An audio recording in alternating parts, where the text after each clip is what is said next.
आखिर कैसे पड़ा भगवान श्री कृष्ण का नाम लड्डू गोपाल। जानिए इसके पीछे की कहानी क्या है। दोस्तों, वीडियो में आगे बढ़ने से पहले अगर आप इस चैनल पर नए हैं तो प्लीज इसे लाइक शेयर सब्सक्राइब जरूर करें और वीडियो पसंद न आए तो डिसलाइक भी कर सकते हैं। भगवान श्री कृष्ण को कान्हा, मुरलीधर, श्याम मोहन, बंसीधर, द्वारकाधीश जैसे कई नामों से पुकारा जाता है।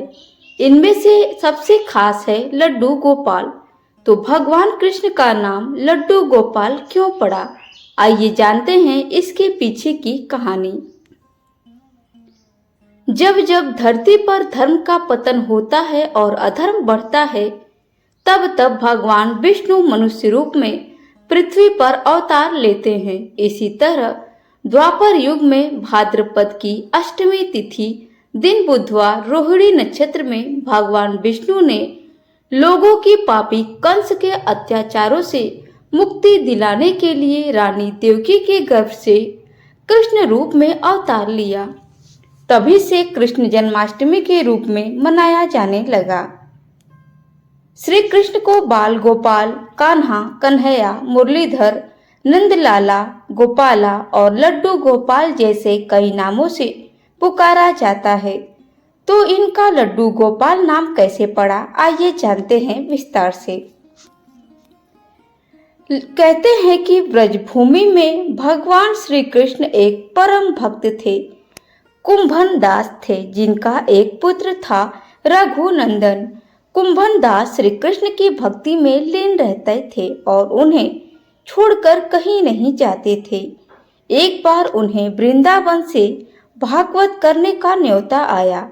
पहले तो कुंभन दास ने उन्हें मना कर दिया, फिर लोगों ने बहुत ज्यादा जोर देने पर वे मान गए। उन्होंने सोचा कि भगवान की सेवा की तैयारी करके जाएंगे और कथा करके वापस लौट आएंगे। कुंभन दास ने भोग की सारी तैयारी करके अपने बेटे रघुनंदन को समझा दिया कि ठाकुर जी को भोग लगा देना और कथा के लिए चले गए।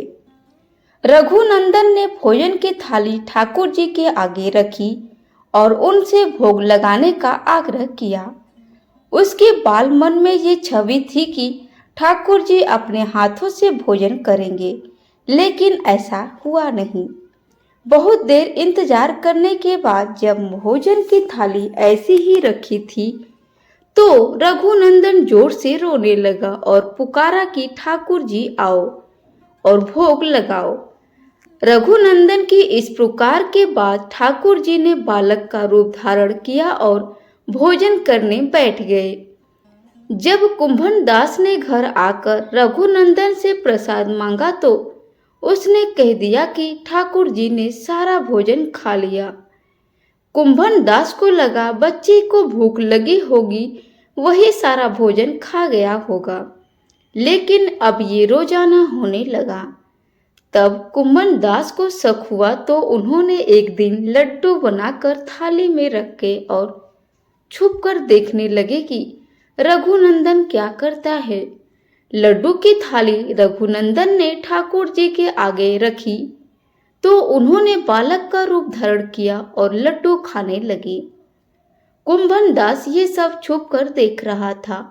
जैसे कि ठाकुर जी बालक के रूप में प्रकट हुए और कुंभन दास भागता हुआ आया और प्रभु के चरणों में गिरकर विनती करने लगे। उस समय लड्डू गोपाल के एक हाथ में लड्डू था और दूसरे हाथ का लड्डू मुंह में जाने ही वाला था, लेकिन इतने में वे जड़ हो गए। इसके बाद से ही उनके इस रूप की पूजा की जाती है और उन्हें लड्डू गोपाल कहा जाता है। दोस्तों, आपको हमारी यह वीडियो कैसी लगी हमें कमेंट में जरूर बताएं। वीडियो अच्छी लगी हो तो प्लीज़ इसे ज़्यादा से ज़्यादा शेयर करें। वीडियो को अंत देखने के लिए आप लोगों का धन्यवाद।